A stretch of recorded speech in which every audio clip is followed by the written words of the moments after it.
how to fix Chrome Mobile not opening on Android phone. Hello guys, in today's video I'm gonna show you how to fix Chrome Mobile not opening on Android phone. First, just go to settings and then scroll down until you find apps. Click on it and click apps here, and here you need to find Google Chrome.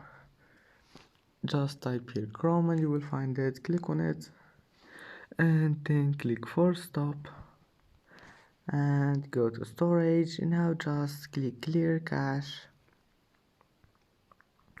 and then go to permissions, enable storage.